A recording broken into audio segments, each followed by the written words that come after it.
Gusto en saludarles. Buenas tardes.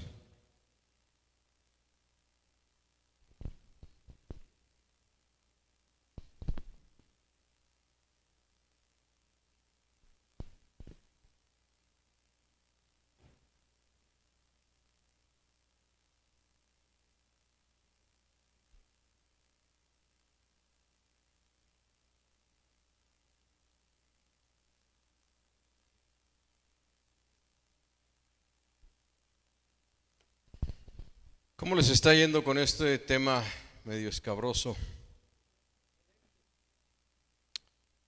Bueno, les voy a pedir el día de hoy que todo lo que han escuchado, todo lo que han visto, lo hagan a un lado el día de hoy. Y si tienen alguna pregunta o duda, no se queden con ella, háganmela. Si no estoy yo, está el pastor, está Pablo.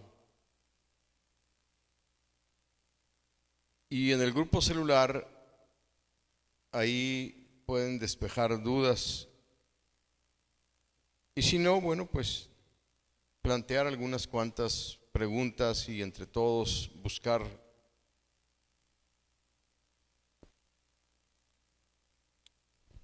vámonos.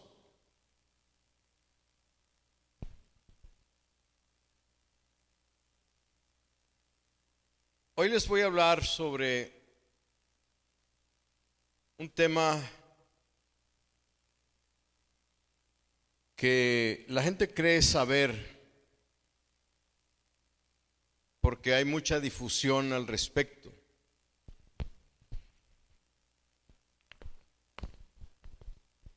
He titulado a esto El Gran Escape, pero mi título tiene que ver más con el sarcasmo que con la ilustración del tema. El gran escape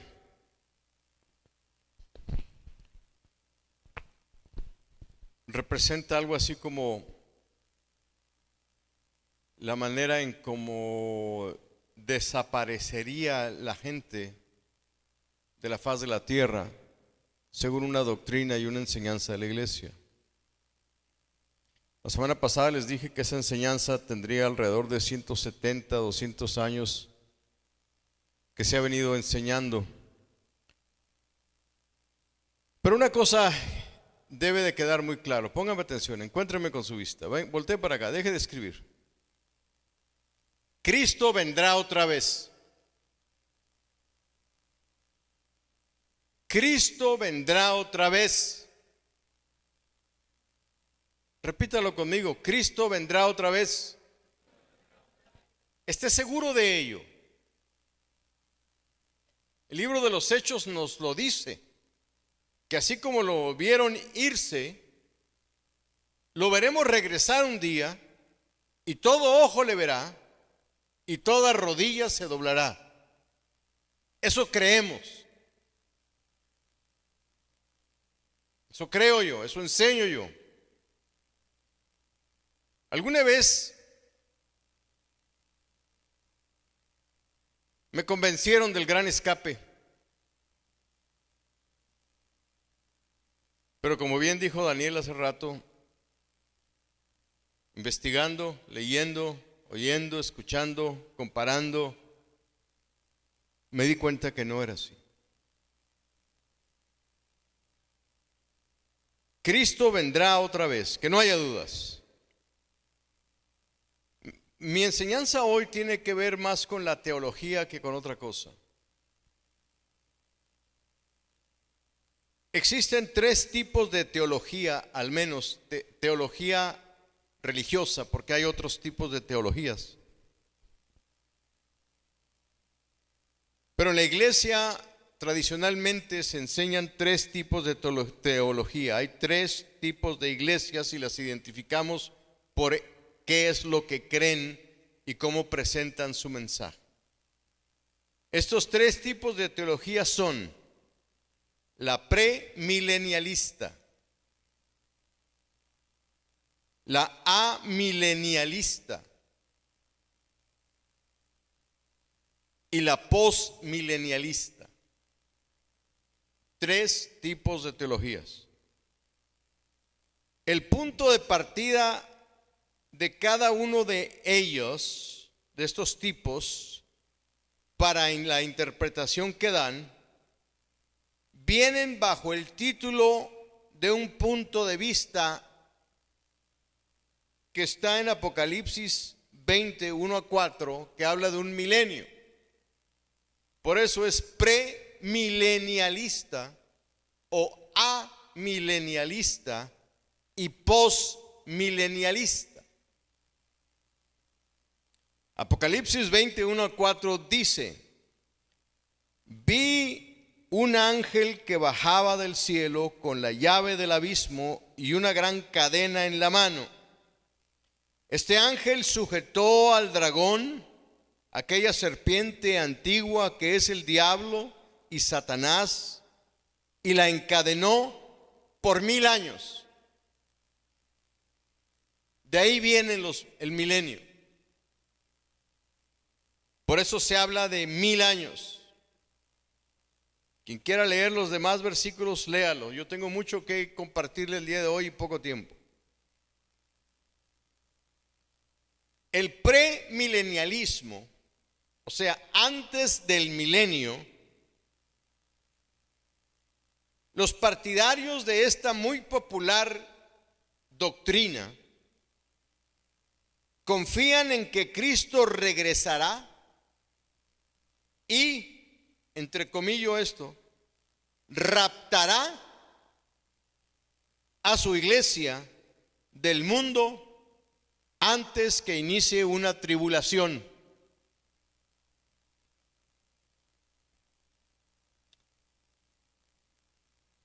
El premilenialismo también es pretribulacionista, o sea, antes de una tribulación. Afirman que esta tribulación vendrá.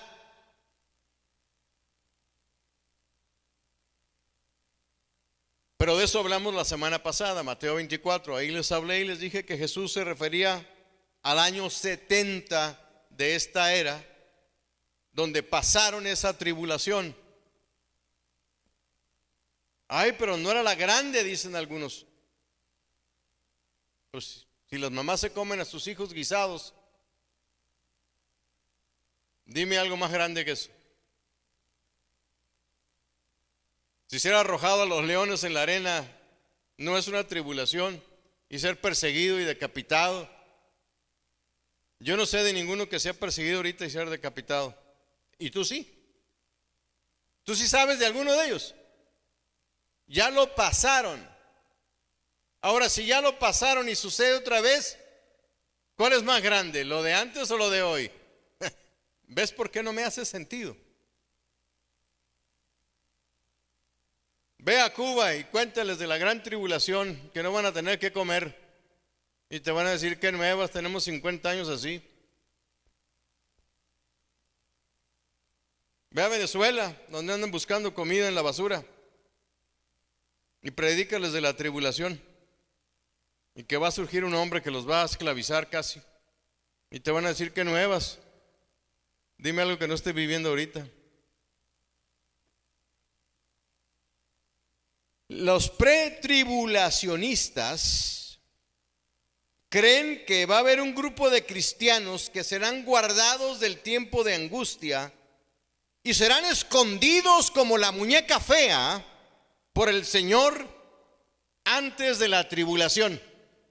O sea, los escogidos, los que están llenos de poder, llenos de gloria y que tienen el Espíritu de Dios sobre ellos, se los va a llevar el Señor para que esa tribulación, que es la lucha contra la serpiente antigua, cuando sea soltada, como lees en Apocalipsis 20, estos mediocres, tibios, cadochos serán soltados para pelear la más grande batalla de todos los tiempos. Cuando yo leí esto, no me hizo sentido. Y dije, ¿por qué vas a dejar a los mediocres y te vas a llevar a los que están llenos de poder y llenos de gloria? Entonces, lo que dice Zacarías, que no es con espada, ni con ejército, sino con el Santo Espíritu, ¿qué? Y hace muchos años ahí empecé a cuestionar, y a cuestionar, y a cuestionar, y a cuestionar. No se me hacía sentido adorar o servir a un Dios que en su ejército, en lugar de tener a los mejores, reclutar a los mediocres, a los que nunca diezmaron, ofrendaron, nunca oraron, iban cada vez que les daba su regalada gana a la iglesia, que no tenían una comunión con el Señor. Y no me hizo sentido. Entonces los pretribulacionistas creen, o esta doctrina, esta teología enseña que serán guardados del tiempo de angustia y serán escondidos por el Señor antes de la tribulación. Y al regresar el Señor, vendrían de nueva cuenta, juntamente con Él. Los amilenialistas, esta doctrina no se espera a un futuro literal de 1000 años y enseñan que esto es un periodo figurativo. Los amilenialistas sostienen que el milenio es el tiempo en que Jesús reina con sus santos entre sus dos advenimientos o sus dos venidas. Ellos hablan de dos venidas, la que ya vino y otra que va a venir, y que empieza el milenio, y que a la mitad de esta tribulación los cristianos soportarán solamente la primer parte de la tribulación, pero antes de que termine los van a rescatar para que no pasen toda la tribulación cuando se revele algo a lo que llaman el anticristo.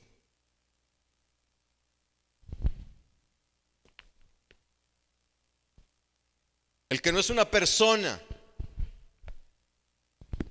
Si leen adecuadamente el libro de Apocalipsis, se van a dar cuenta que el anticristo no es una persona, es un sistema. Y en todo caso, la señal que marca Apocalipsis, pero eso les hablaré otra cosa, era una clave para determinar quién era el que se oponía a Cristo. Y era un mensaje que que Juan escribe en la isla de Patmos a las iglesias que está haciendo mención en Apocalipsis. Un mensaje cifrado para que lo entendieran los creyentes de ese tiempo. Pero eso es otro tema. El postmilenialismo, o sea, después del milenio, creen, escucha bien, porque esto es lo que yo creo, esto es lo que yo enseño. Creen que la mayoría del mundo se convertirá al cristianismo durante los 1000 años que habla Apocalipsis y culminarán en la segunda venida de Cristo. O sea, después de una tribulación, y que los cristianos, no te va a gustar lo que voy a decir, sufrirán durante la totalidad de los 7 años que dura la tribulación, y no el rapto, sino el arrebatamiento. Repite esta palabra, arrebatamiento. Eso es lo que dice la Biblia, arrebatamiento. Coincide con el regreso de Cristo. ¿Entendiste este punto? Por favor, alguien dígame sí o no. Porque si no lo entendieron, aquí les explico esto, me detengo y les explico. La palabra rapto no existe en la iglesia, en la escritura. Viene el arrebatamiento. Y más adelante les voy a hablar de cómo esto va a ser. Pero lo que yo creo es lo que enseña Pablo, que cuando regrese Cristo, seremos arrebatados para vernos con Él en las nubes y se acabó. ¿Está claro? Yo no digo que no haya arrebatamiento. Yo no digo que no seremos transformados en un momento, en un abrir y cerrar de ojos. Sí seremos arrebatados. Sí seremos transformados. Pero ahí se acabó. Ahí es cuando viene Cristo. Es lo que enseña Pablo en Tesalonicenses, en la segunda, capítulo 5. Y en 1 Corintios 15, léelo por favor. Ahí nos dice exactamente cuándo es el fin del mundo, no en Apocalipsis. Yo no sé por qué la gente, bueno, sí sé, insiste en que el libro del Apocalipsis es el libro del fin del mundo. No.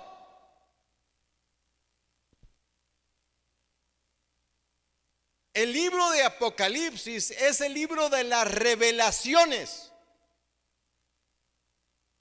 De hecho, en inglés se llama Revelations. No se llama Apocalipsis. ¿Quién tiene una Biblia en inglés? Yo tengo varias. Consíguete una y léele. Pero no es el libro del fin del mundo. Las predicaciones de gente que no entiende presentan esto como el fin del mundo, porque si habla de una tribulación, si habla de un milenio, si habla de una guerra contra Satanás, sí habla de eso, pero no habla que es el fin. Presenta lo que es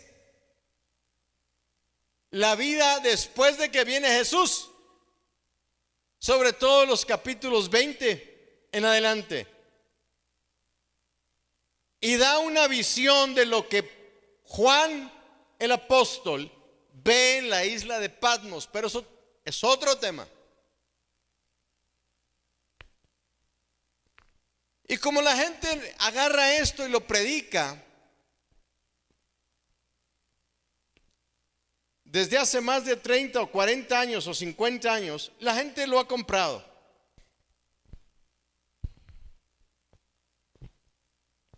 Los puntos de vista que te acabo de decir difieren en cuándo ocurrirá el arrebatamiento.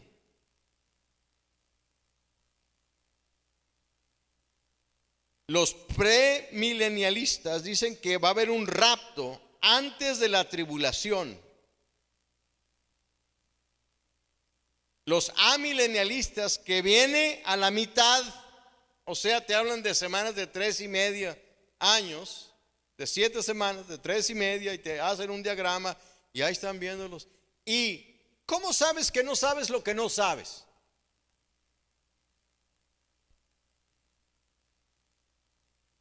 Como la gente no sabe, lo primero que le dicen, eso es lo que va a aceptar. Cuando yo escuché ese mensaje por primera vez, pues me lo comí todo. Y no fue sino hasta unos 10 años después que dije, caramba, esto no me cuadra. ¿Cómo es posible que esto sea así, que te vayas y que te vengas? Pues de cuántas venidas estamos hablando. Y luego empecé a notar, a estudiar que en el año 1000 todos los cristianos o muchos cristianos esperaban que Cristo viniera en ese tiempo. Pablo esperaba que viniera en el tiempo en que él estaba vivo. Y luego cambia su manera de escribir y de pensar. Ahorita lo vamos a ver. Eso no me hizo sentido.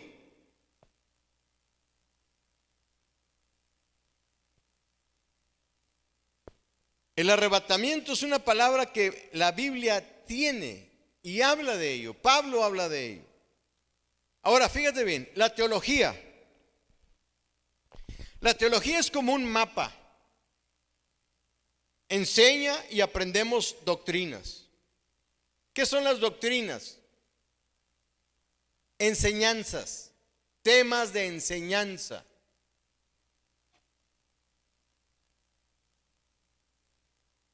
Por ejemplo, la doctrina de la iglesia enseña que hay 5 ministerios. La doctrina de la iglesia enseña que hay 5 ministerios y están en Efesios capítulo número 6. Y luego nos habla también en 1 Corintios 12. Y nos habla de los ministerios. Pero fíjate, los cristianos somos tan dados a querer inventar cosas y a etiquetar cosas, que si tenemos el ministerio de apóstol, profeta, evangelista, pastor y maestro, que son los 5 ministerios que enseña la doctrina de la iglesia, yo no sé a qué horas alguien inventó que había el ministerio de burritos.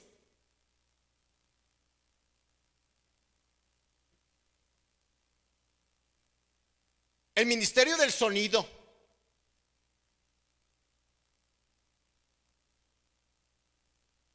El ministerio de barrer. Esos no son ministerios. El ministerio de los niños. Esos no son ministerios. Son actividades que se realizan en la iglesia. Pero como queremos darle caché a la cosa, lo etiquetamos. Y luego empezamos a llamar a los músicos los levitas. ¿Los qué? Los levitas. Pues solo que se levanten y leviten.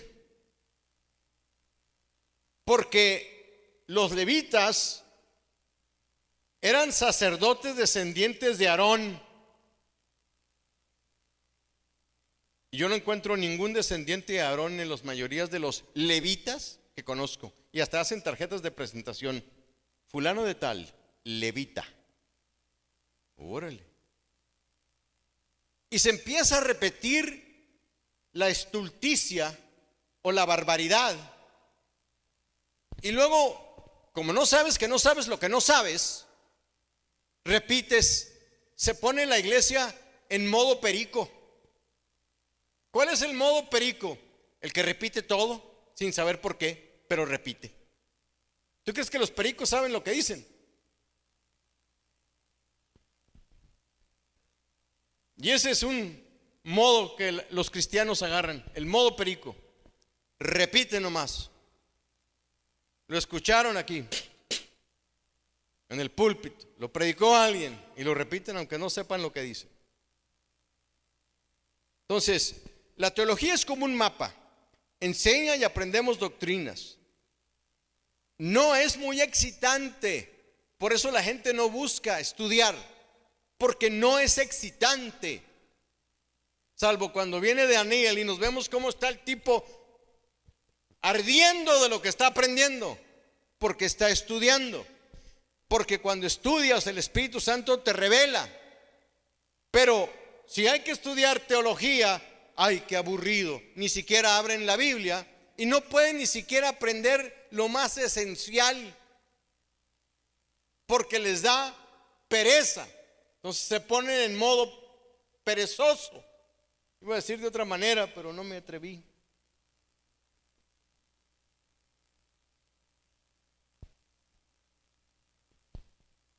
Las doctrinas, escucha bien esto, no son Dios. ¿Entendiste lo que dije? Lo que te hablo del premilenialismo, amilenialismo y posmilenialismo, no son Dios. Solo son un tipo de mapa. El que está realizado o con base en la experiencia de cientos de personas que en verdad están en contactos con Dios.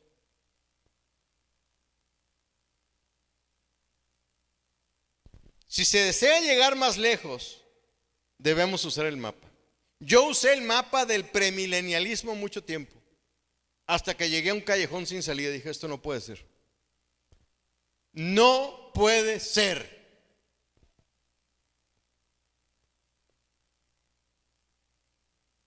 Y empecé a buscar otro mapa. Y encontré un mapa que me ha llevado más lejos. Encontré un mapa que tengo más de 25, 30 años usándolo. Un mapa que me ha llevado a recorrer el mundo. Un mapa que me ha abierto un horizonte tan grande que lo he vaciado en cientos de miles de personas en muchos lados. Debido a eso es que hay algunas congregaciones aquí que se han formado con base en esta enseñanza que les he dado. Y no me atrevo a decir dónde ni por qué, porque a lo mejor lo niegan algunos de ellos. Pero por eso ha sido.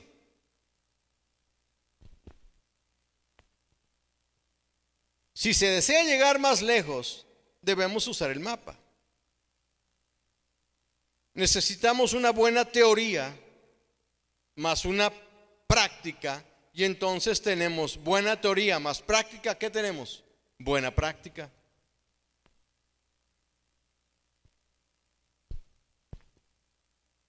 El premilenialismo me ponía en contra de muchas cosas. Por ejemplo,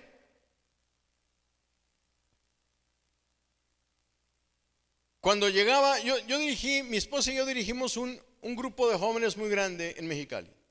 Ya les he mencionado esto. Y a veces llegaban jóvenes preparatorianos con nosotros y me decían: quiero estudiar leyes, quiero estudiar psicología, quiero estudiar psiquiatría. Pero me siento mal, me decían, porque he escuchado que la psicología es del diablo, que la psiquiatría es de Satanás y que todos los abogados son rateros y tranzas. Y yo tenía que decirles que estaban equivocados, que quien decía que la psicología era del diablo estaba equivocado y no era cierto. Porque la escuela raptista, la escuela o la doctrina pretribulacionista, a todo lo que no entiende y comprende se lo adjudica al diablo. Y manejar a este grupo de jóvenes, yo les enseñaba que teníamos que ser abogados para poder llegar al gobierno. Ah, no, el gobierno no, porque es del diablo. Y ahí empecé a tener este tipo de problemas cuando me confrontaba con estas doctrinas que venían de otras partes.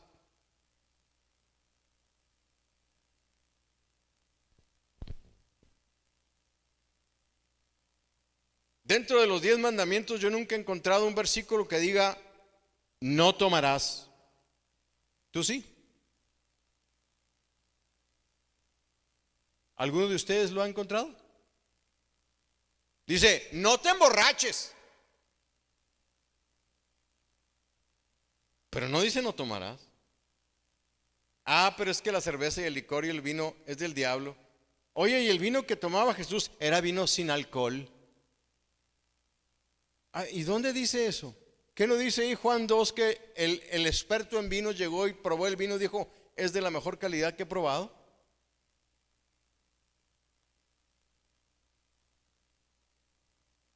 Y luego leía a Pablo que decía: todo me es lícito, pero no todo me conviene.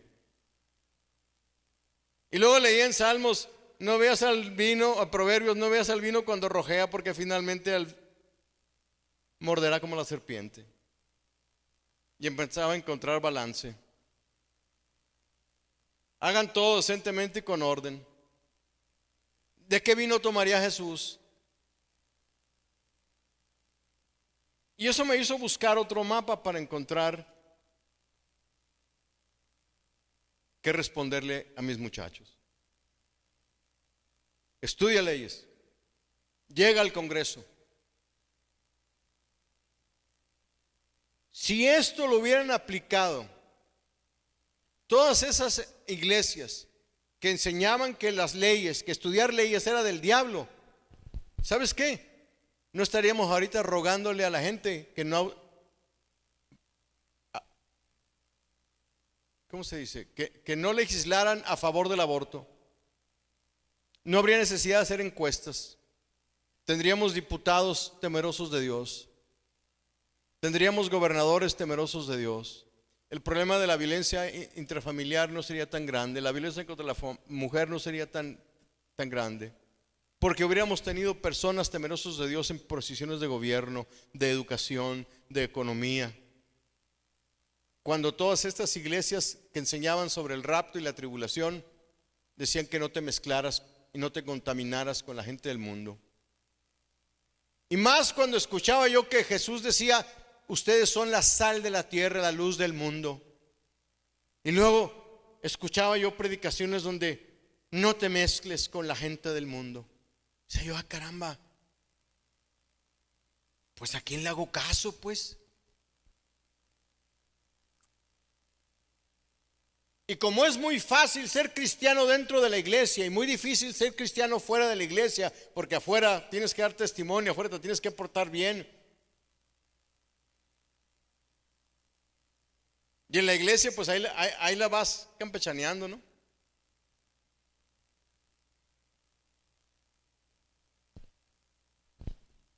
Y no se me hacía lógico servir a un Dios que me pidiera que me escondiera cuando afuera estaba viendo la necesidad, cuando leía la parábola del buen samaritano.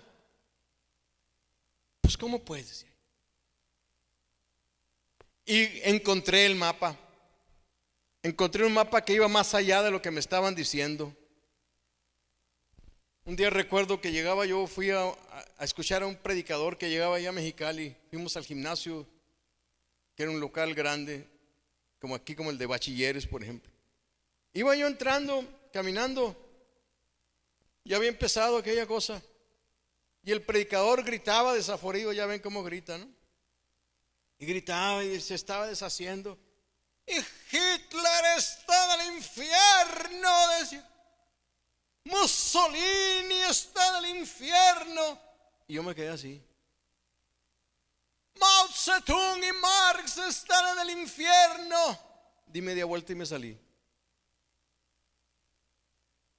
No porque esté yo de acuerdo con Hitler, Mao Zedong, Marx y todos ellos, sino ¿quién es ese tipo que los está mandando al infierno por así nomás? ¿Por qué? ¿Por lo que dice la historia de ellos? Probablemente. Yo no me atrevo a mandar a nadie de ellos al infierno o asegurar que están en el infierno. ¿Qué tal y si no? ¿Leyeron hoy el libro de Zacarías? ¿Alguno de ustedes lo leyó? ¿Y no dice ahí que Josué, el sacerdote, estaba con su ropa sucia? ¿Y que esa suciedad de su ropa era la iniquidad? ¿Y qué dijo el Señor? Quítenle esa ropa y pónganle una limpia.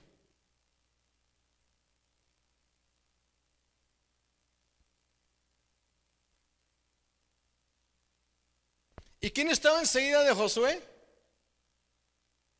Quienes leyeron saben. Quienes no leyó no sabe. Y no le voy a decir. Búsquelo. Ahí está en el capítulo 6. Y se van a sorprender. Van a decir.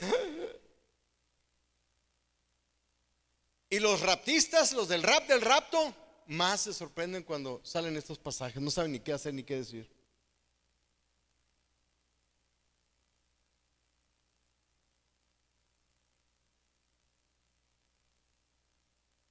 ¿Por qué se predica tanto ese mensaje del gran escape y tiene tanto éxito? Porque es emocional, porque apela a las emociones, porque te causa terror, porque es misterioso, porque así como todo el mundo quiere escuchar acerca del chupacabras, de la Llorona, así quieren escuchar del anticristo, de la bestia, del 666, de la tribulación, del rapto, y que nos vamos a ir y que van a venir y que nos vamos a transformar. Y se predica tan bonito esos mensajes. Y haces llorar a la gente.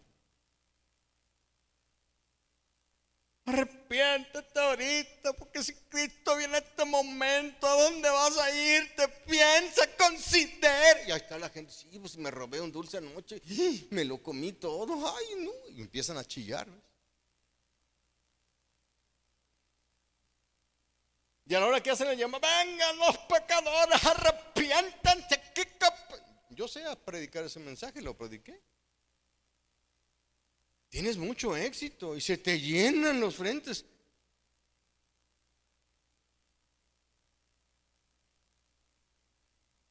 Porque la gente se siente culpable y escuchan que se van a ir al infierno. Pues ¿quién se quiere ir al infierno? A ver, levante la mano. ¿Quién de ustedes se quiere ir al infierno? Pues ninguno, ¿verdad? Esta es la salida para que no vayas al infierno, pecador. Ven, arrepiéntete ahora y en este momento Cristo te va a perdonar. Ya está la gente. Y lloran y hacen y apela y estuvo tremendo. ¿Qué tal estuvo el mensaje? Tremendo. Nos cayó ahí el Espíritu Santo. Espíritu Santo, te cayó la condenación. ¿Qué fue lo que te cayó? El remordimiento de culpa, que eso fue lo que te cayó. Y encontraste una catarsis en ese momento. Y la gente cree que es el Espíritu Santo porque están chillando. ¡Ja!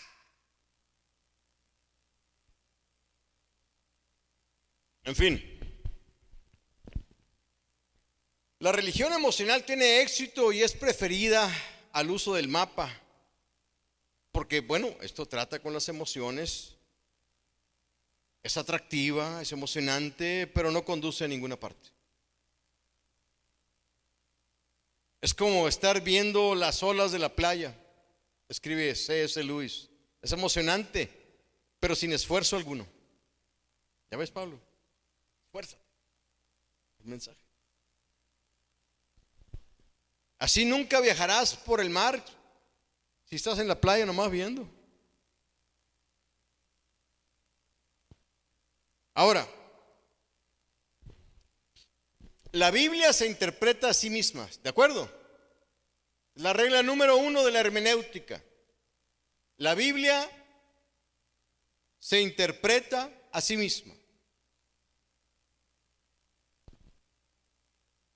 El rapto que se enseña, el gran escape, está relacionado con un misterio, con un secreto, con un designio de Dios, con una trompeta, la final. Y así te lo presentan y así te dicen.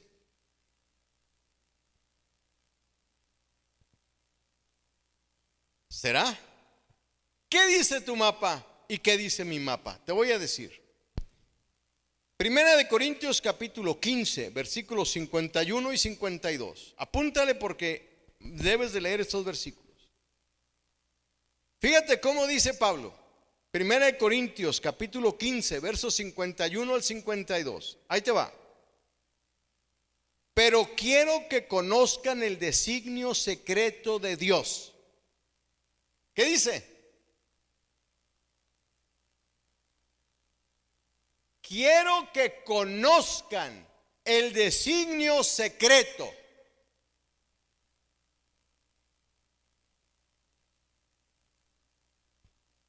No todos moriremos. Aquí hay que hacer el énfasis que yo hago es en el principio del versículo. Quiero que conozcan el designio secreto. Y si lo conocen, ya no es secreto. Ya no es secreto.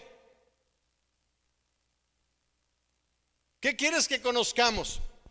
No todos moriremos, pero todos seremos transformados. ¿Seremos qué?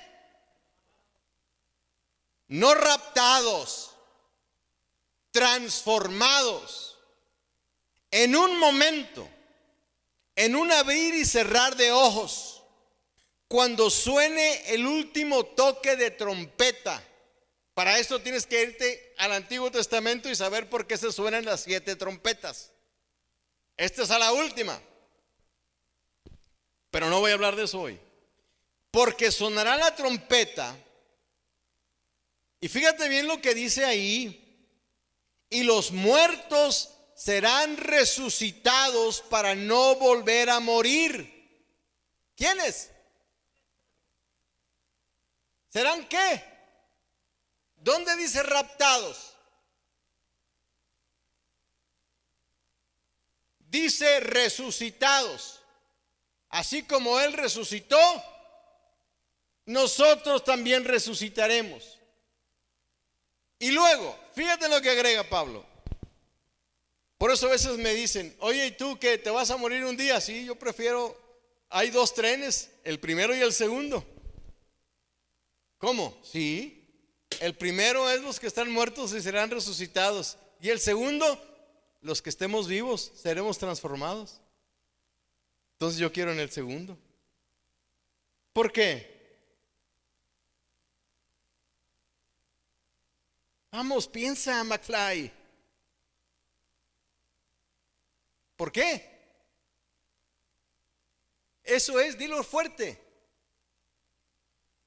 Porque no tendría que morir. Exactamente. O sea, no tendría que irme al hoyo, pues.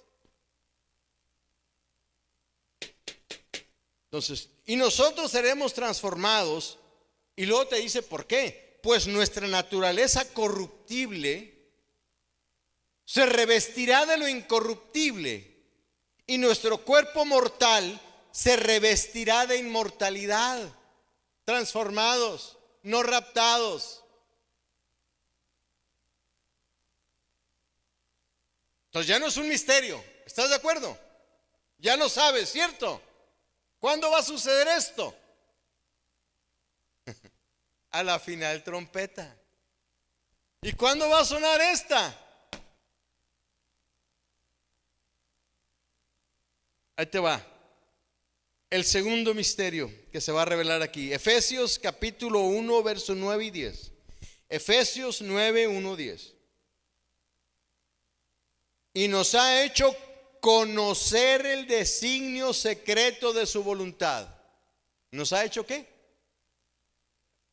Conocer, dilo sin miedo, conocer. ¿Qué? El designio secreto.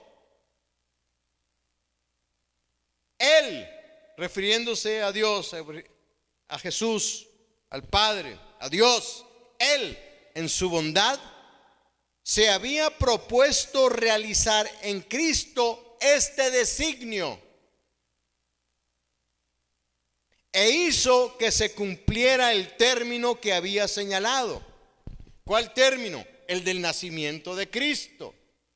La importancia del nacimiento de Cristo. Número 1. Número 2, la importancia de la resurrección de Cristo. El cristiano que no tiene fresco en su mente y en su espíritu la resurrección de Cristo y solamente su mensaje, sus milagros y esas cosas, su cristianismo no le sirve ni para bendita sea la cosa.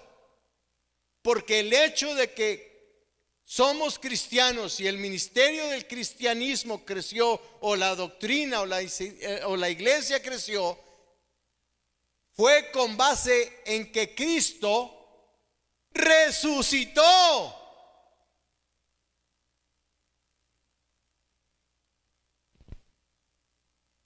Entonces se cumplió el término que había señalado, y este designio consiste en que Dios ha querido unir bajo el mando de Cristo todas las cosas, tanto en el cielo como en la tierra.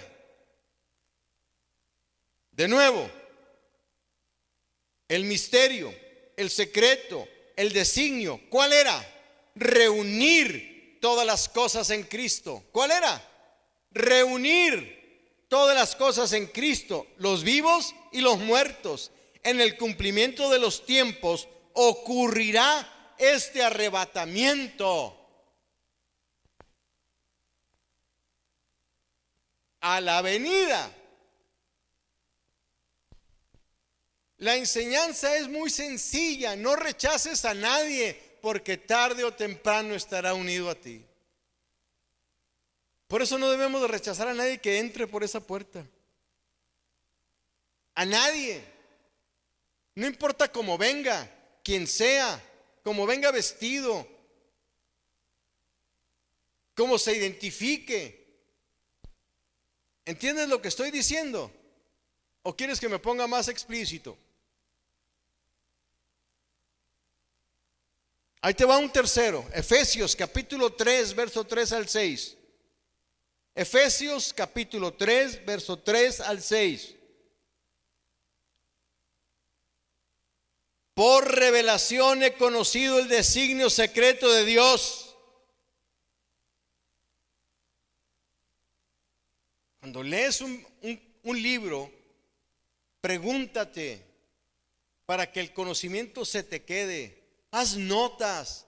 La gente que nomás lee la y nomás señala bestia 666 y no aprende más que bestia 666. Por revelación he conocido, fíjate, el designio secreto de Dios. ¿Qué conoció Pablo? El designio secreto de Dios. Pregunta, ¿cuál era este designio? Pues ya lo dijo en el capítulo 1, versos 9 y 10. ¿Cuál era? Sí, Señor. Reunir.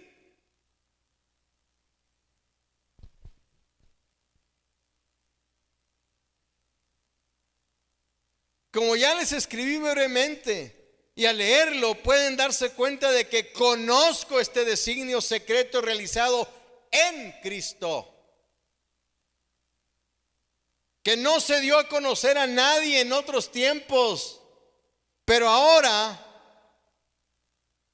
Dios ha revelado a sus santos apóstoles y profetas, perdón, al del ministerio de burritos, no,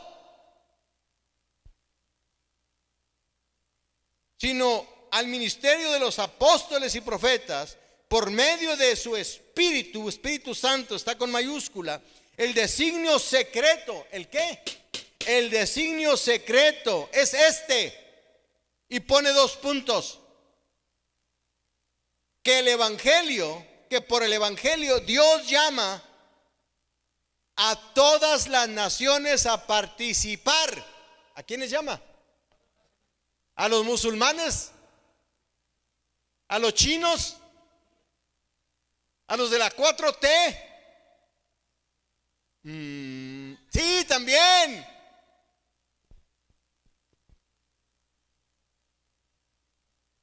A participar en Cristo Jesús de la misma herencia, del mismo cuerpo y de la misma promesa que el pueblo de Israel. ¿Qué hubo?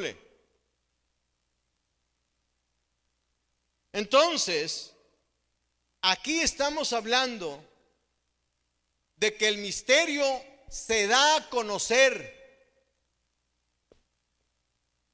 Y mira, encuéntrame con tu vista. Cristo ya había muerto.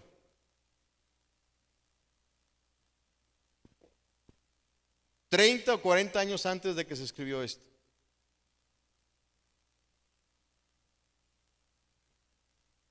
A veces leemos la escritura y creemos que está sucediendo todo así en un orden cronológico. Ahí te va una pregunta.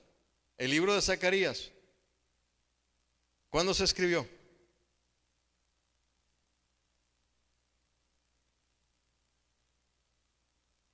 ¿Cuándo fue rey Darío?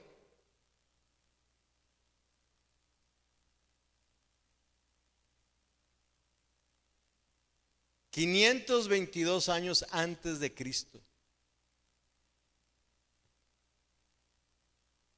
Todo eso tenemos que saber, porque si no, no te puedes ubicar y no le entiendes a lo que estás leyendo.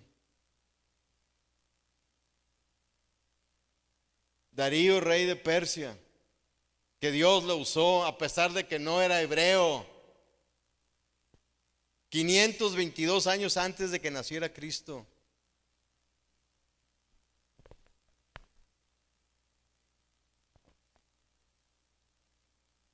¿Te está quedando claro más o menos cómo está el rollo?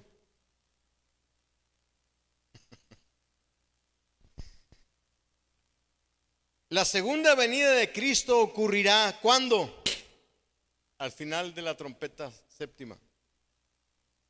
Y cuando regrese Cristo, se acabó. ¿Por qué crees que el libro de Apocalipsis termina diciendo Maranata, Maranata? ¿Qué quiere decir esto? Cristo ven, Cristo ven. Porque el día que venga, se acabó. Y ya no hay más muerte, ya no hay más llanto, ya no hay más dolor. El diablo fue derrotado y la iglesia cumplió su trabajo. Lee 1 Corintios 15. Ahí está muy claro cuándo va a ser todo esto. Ah, no, es que de Apocalipsis es el libro. No, no.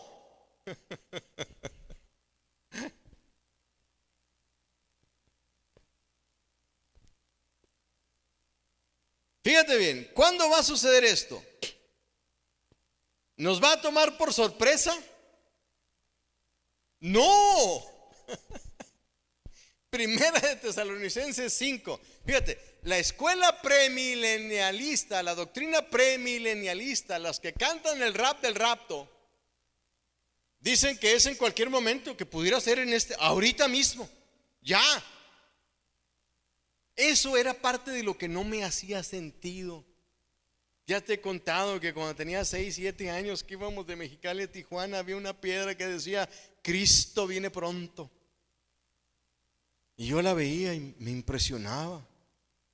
Yo todavía no sabía nada de Cristo, de las escuelas teológicas.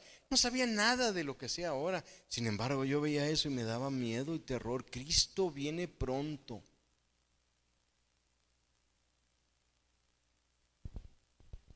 La gente cree que cuando venga Cristo, ahí va a ser todo bien bonito. Ven, Cristo, ven. Ven a juzgarnos. No saben ni lo que están pidiendo. Dime, si te paras ahorita frente al tribunal de Cristo, ¿cómo te va a ir? ¿Quieres hacerlo de una vez? Fíjate qué tan bonito es. Por eso es que la gente llora, porque no, si me acabo de robar el pan que me comí hace rato. En camino aquí se la rayé a 2 o 3. Me comí el menudo y no lo pagué. O sea, a veces que caiga el juicio ahorita, Señor. Y luego han de pensar por dentro, ay no, me arrepiento de lo que dije. Y se ponen a llorar, por eso gritan y lloran. Está tremendo eso, no saben ni lo que están pidiendo. Tremenda cosa es caer en manos del Dios vivo. Tremenda cosa. Por eso cuando iba yo a la doctrina, que estaba chiquito, que iba a la iglesia católica, decían que Dios nos agarre confesados.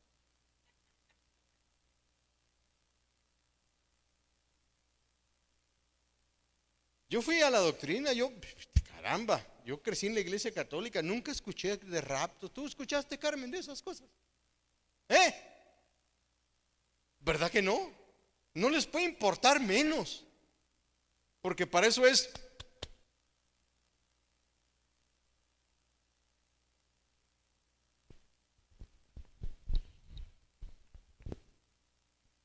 Nos tomará por sorpresa. Ahí te va. Primera Tesalonicenses 5. Ay, caramba, ¿cuánto tiempo me queda? Yo creo que nada, ¿verdad? Ya le paro. Charros de Jalisco, se me fue la cosa aquí. Bueno, cuando menos va a sonar que va a ser el último. Me voy rápido. Ahí te va. Encuéntrame aquí. En cuanto a las fechas y a los tiempos, hermanos, no necesitan que les escribamos.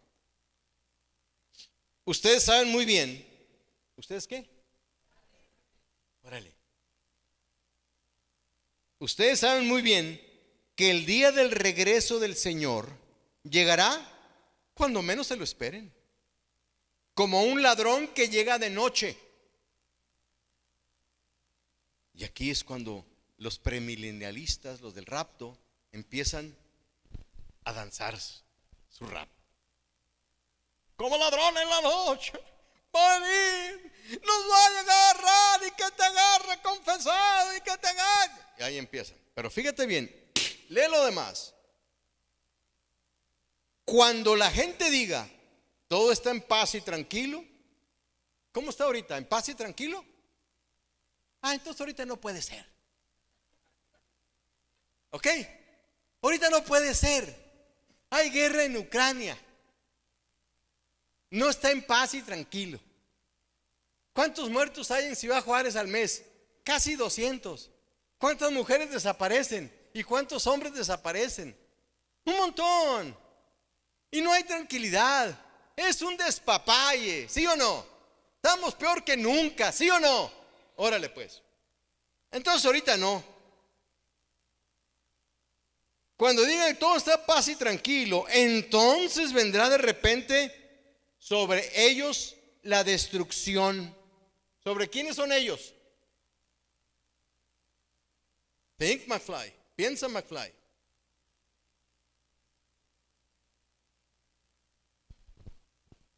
Porque aquí se confunden y no siguen leyendo porque ya están aterrorizados y no están asimilando el conocimiento. Fíjate, cuando digan que todo está en paz y tranquilo, entonces vendrá de repente sobre ellos la destrucción, como le vienen los dolores de parto a una mujer que está encinta y no podrán escapar.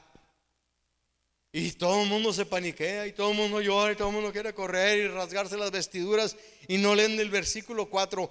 Pero ustedes, hermanos, ¿quiénes? No están en la oscuridad, para que el día del Señor, del regreso del Señor, les sorprenda como un ladrón. ¿A quién le va a sorprender? ¿A quiénes le va a caer el chahuizle? ¿A quiénes? A los incrédulos. Y hay una película, la primera película que vi de este tema nefasto, así se llamaba, como ladrón en la noche. Y te hacen creer que a ti te va a llevar la trampa. Y Tesalonicenses dice otra cosa. Y grandote lo pone ahí Pablo. Pero ustedes, hermanos, no están en oscuridad, para que el día del regreso del Señor les sorprenda como un ladrón. Y luego dice el verso 5: todos ustedes son de la luz y del día. Y eso está de acuerdo con lo que Jesús enseña, que dice: ustedes son la luz del mundo.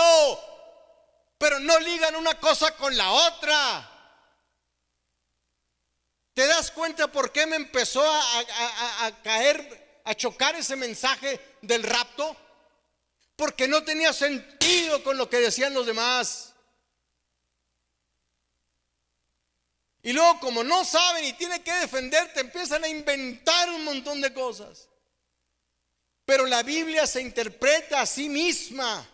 No tengo que ir a ningún diccionario, ni a ningún griego, ni a ningún nada. Ahí lo dice clarito: todos ustedes son de la luz y del día, no somos de la noche ni de la oscuridad. ¿Qué húbole?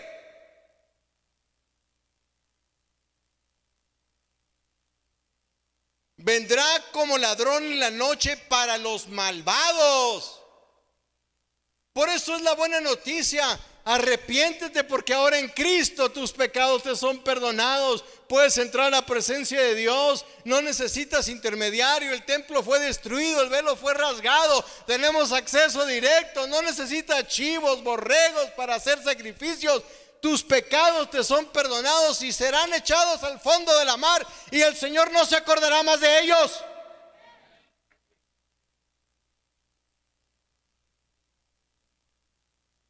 Entonces, si viene Cristo ahorita, pues ¿qué más da? Pues, hombre, que venga. ¿Cuál es el problema? Si, como dijo Daniel, en cuanto me despierto, Señor, te dedico este día, perdóname. Y al acostarme lo mismo, perdona mis pecados, porque todos los días pecamos, ¿sí o no? ¿O tú no pecas?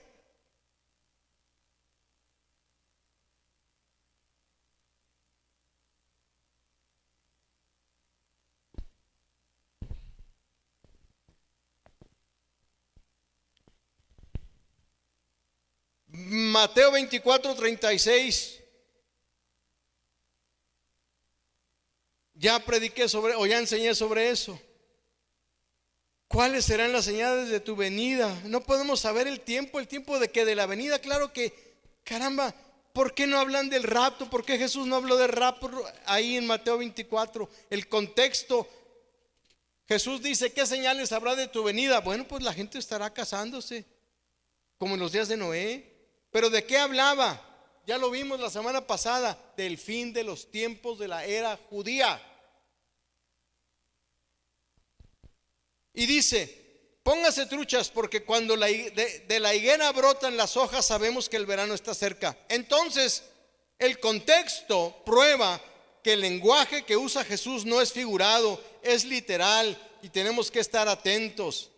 Pedro sabe que nuestro Señor Jesucristo le había comunicado que él había de morir y no ser raptado.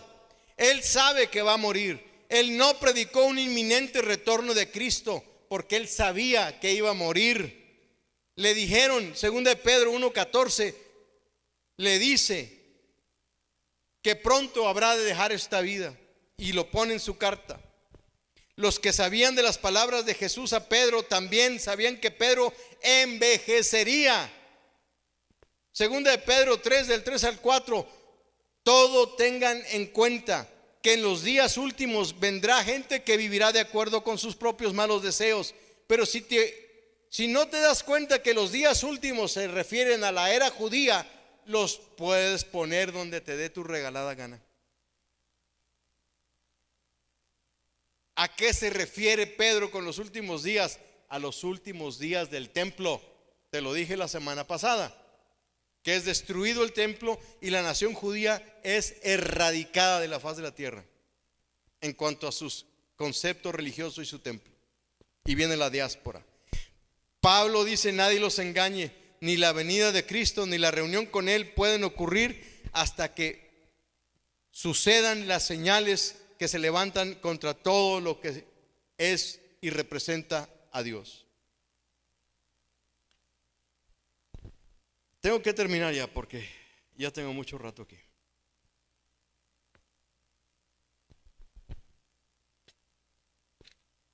Abre tu Biblia, por favor, en el libro de Mateo.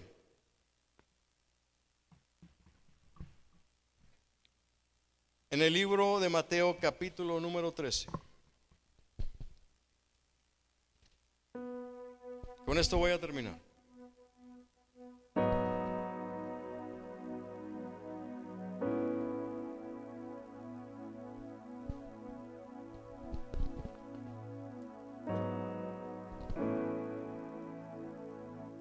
Fíjate bien, Mateo capítulo número 13. El Señor les va a hablar a los discípulos y les va a presentar varias parábolas. Le va a presentar la parábola de los diferentes terrenos, que se llama la del sembrador, y les va a decir acerca de las semillas que se van a sembrar. Y esa parábola indica que las semillas caen en diferentes tipos de terreno. Y el versículo número 18 en adelante y 19 dicen: las semillas cayeron en el camino. Va a explicar la parábola. Representan a los que oyen del mensaje del reino y no lo entienden. ¿Que oyen el mensaje qué? Fíjate, a mí me gusta explicar, predicar el mensaje del reino de Dios, porque es el que Jesús está enseñando. Y la parábola, lee toda la parábola del sembrador y te vas a dar cuenta cómo siembra el camino y que vienen los pájaros y se comen, otra cae donde no hay tierra, etcétera. Entonces dice: entonces viene el maligno y arrebata la semilla que fue sembrada en el corazón. Verso 20: la semilla sobre la tierra rocosa representa a los que oyen el mensaje y de inmediato lo reciben con alegría. Pero como no tienen raíces profundas, no duran mucho. En cuanto tienen problemas o son perseguidos por creer la palabra de Dios, caen. Las semillas que cayeron entre los espinos representan a los que oyen la palabra de Dios, pero muy pronto el mensaje queda desplazado por las preocupaciones de la vida y el atractivo de la riqueza, así que no se produce ningún fruto. Las semillas que cayeron en la buena tierra representan a los que en verdad oyen y entienden la palabra de Dios y producen una cosecha 30, 60 y hasta 100 veces más numerosa de la que fue sembrada. Y luego habló de la parábola del trigo y la maleza, donde siembran trigo pero crece maleza o cizaña, y habla acerca de la mostaza y habla acerca de la levadura. Y los discípulos, que no entendieron ni papa, le dicen, verso 36: Jesús dejó a las multitudes afuera y entró en la casa, y sus discípulos le dijeron: por favor, Jesús, explícanos la historia de la maleza en el campo. No te pierdas esto, por favor. Y Jesús respondió: el Hijo del Hombre. ¿Quién es el Hijo del Hombre? El título que usaba Jesús para él, basado en Daniel capítulo 7. El Hijo del Hombre es el agricultor que siembra la buena semilla. ¿Ok? ¿Está bien hasta ahí? Y luego el 38: el campo es el mundo, y la buena semilla representa a la gente del reino. Tú y yo somos semilla. Donde trabajamos, donde vivimos, a donde vamos, somos semilla. Y la semilla va ¿a qué? A producir una cosecha más grande. Fíjate lo que nos está diciendo el Señor aquí: que tú y yo tenemos que alcanzar gente y crecer donde estamos, para que otros vengan a conocer a Jesús. Por eso la siguiente vez que esté aquí voy a retomar la enseñanza: ven a conocer a Jesús y ven cómo estás, pero no te quedes igual. Tú y yo tenemos la gran responsabilidad, ahora sí que el ministerio, de compartir la palabra con nuestros amigos, familiares, enemigos, conocidos, público en general, e invitarlos a venir a la iglesia. Y que el domingo, cuando se paren aquí, digan: ¿quién nos visita por primera vez? Se levanten 2, 3, 4, 5, 6, 10 cada domingo. Porque si no, no estamos cumpliendo y no estamos haciendo nuestro trabajo. Y entonces la venida de Cristo se va a prolongar. Después de que leas 1 de Corintios 15, vas a entender por qué no puede venir Cristo ahorita.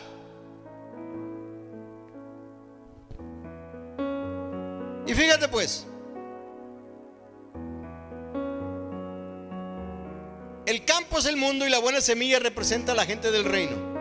La maleza o la cizaña representa a las personas que pertenecen al enemigo. La maleza es la gente que sembró, o la maleza representa a las personas que pertenecen al maligno. El enemigo que sembró la maleza entre el trigo es el diablo. Escucha, entre nosotros, entre tu familia, entre la gente de tu trabajo y público en general, hay gente sembrada por el diablo, a la que no debemos de rechazar, porque él quiere, leímos que Cristo quiere reunir todas las cosas. ¿Sí o no? ¿Sí o no? Ya voy a terminar, hombre, alégrate por eso de perdida. Entonces fíjate, la cosecha es el fin del mundo, y los cosechadores son los ángeles. Y luego viene la clave de todo: tal como se separa la maleza y se quema en el fuego, así será el fin del mundo. ¿Así será qué? Cuando sea el fin del mundo, ¿qué va a pasar? Cristo va a regresar. Es la tesis que tengo una hora enseñándoles. Verso 41. El Hijo del Hombre enviará a sus ángeles y ellos quitarán del reino. ¿De dónde? ¿Dónde está el reino? ¿Dónde? ¿Dónde es aquí? Aquí en la tierra. Venga tu reino. Por eso empiezo a enseñar este mensaje hace muchos años, porque entendí este versículo. El Hijo del Hombre enviará a sus ángeles y ellos quitarán del reino todo lo que produzca pecado. ¿Quiénes lo van a quitar de en medio? ¿Quiénes? Los ángeles. ¿Ya ves por qué no estuve en desacuerdo con el predicador ese que mandó a Hitler al infierno? Órale, no se te olvide eso. Quitarán del reino todo lo que produzca pecado y a todos aquellos que hagan lo malo.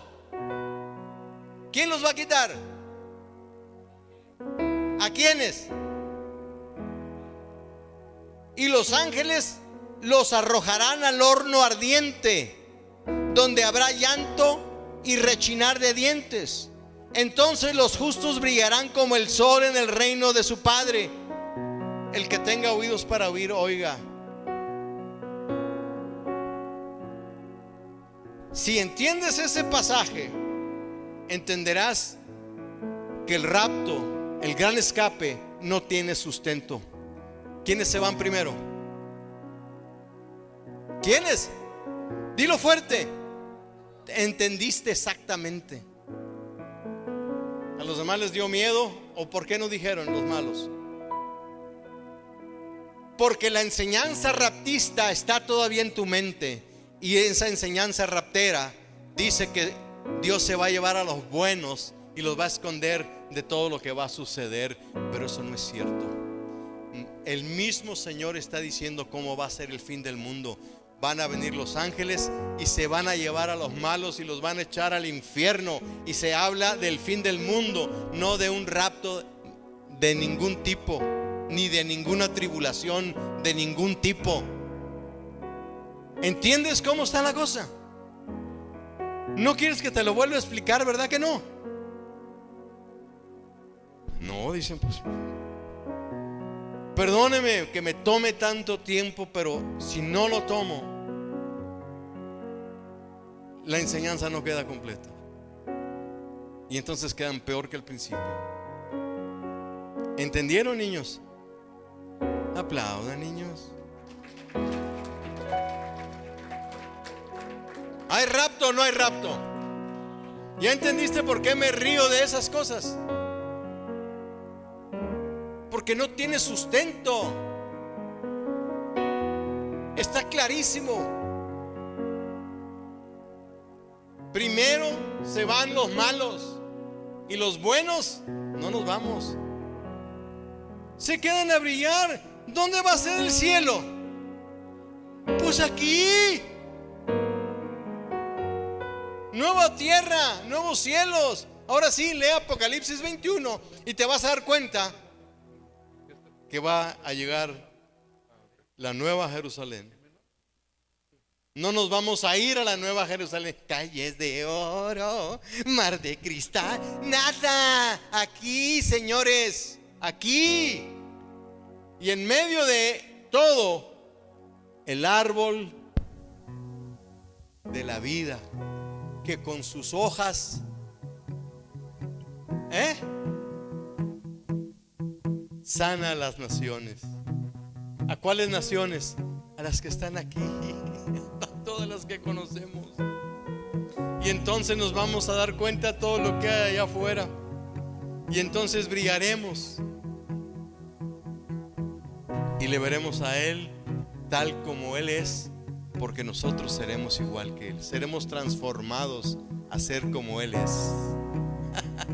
Ponte de pie, por favor.